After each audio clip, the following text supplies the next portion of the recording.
ગુજરાતનો આવાજ।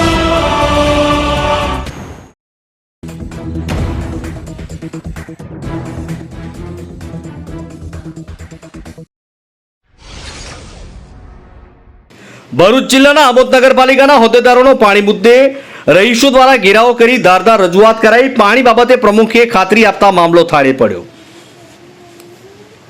ભરૂચ જિલ્લાની આમોદ નગરપાલિકા આમોદ શહેરમાં આવશ્યક પાણીની સેવાના વહીવટમાં નિષ્ફળ જતા આમોદ નગરપાલિકા વિસ્તારના વોર્ડ નંબર 5ના રહીશો દ્વારા નગરપાલિકા પ્રમુખ, ઉપપ્રમુખ અને કારોબારી ચેરમેનનો ઘેરાવ કરી ધારદાર રજૂઆત કરી હતી। આમોદ નગરપાલિકાના વોર્ડ નંબર 5ના અપક્ષ ચૂંટાયેલા સભ્યો દ્વારા નગરપાલિકામાં પાણી મુદ્દે વારંવાર લેખિત તથા મૌખિક રજૂઆત કરી સત્તાધારી પક્ષને કરી હોવા છતાં ધ્યાન ના આપતા નગરપાલિકાના પ્રમુખ, ઉપપ્રમુખ, કારોબારી ચેરમેન આમોદ સામૂહિક આરોગ્ય કેન્દ્ર ખાતે ગુજરાત સપ્તાહ પખવાડિયા હેઠળ સફાઈ અભિયાનમાં ગયા હતા। જે દરમિયાન વોર્ડ નંબર 5ના સભ્યો સહિત રહીશો દ્વારા પાણી ન મળતું હોવાના આક્ષેપો સાથે નગરપાલિકાના પ્રમુખ, ઉપપ્રમુખનો ઘેરાવ કરી ધારદાર રજૂઆત કરતા આજરોજ પાણી આવશે એમ પ્રમુખ દ્વારા જણાવતા મામલો થાળે પડ્યો। શું નામ તમારું?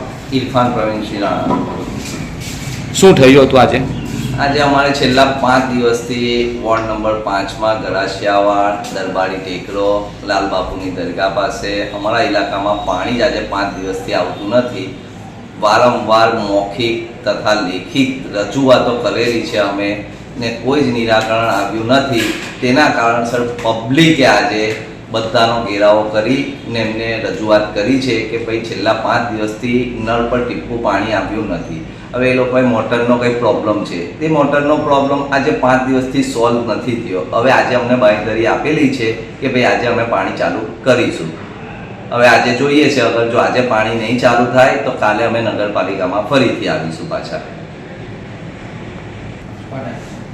કોનો કોનો આ બાબતે તમે ઘેરાવ કરેલો ત્યાં આગળ? ત્યાં આગળ અમારા આમોદ નગરપાલિકાના પ્રમુખ જલપાબેન હતા, અમારા ઉપપ્રમુખ જસુભાઈ રાઠોડ અને કારોબારી અધ્યક્ષ ગીતાબેન પણ હાજર હતા। અને અમને આજે પાણીનો જવાબ આપેલો છે, સાંજ સુધીમાં અમે જોઈએ છે કે પાણી આવે છે કે નથી આવતું। જ્યારે વોર્ડ નંબર 5ના સદસ્યએ જણાવ્યું કે જો પાણી નહીં આવે તો અમે લોકો નગરપાલિકા ઓફિસ પર ફરીથી રજૂઆત કરીશું। આમોદથી અમારા પ્રતિનિધિનો રિપોર્ટ।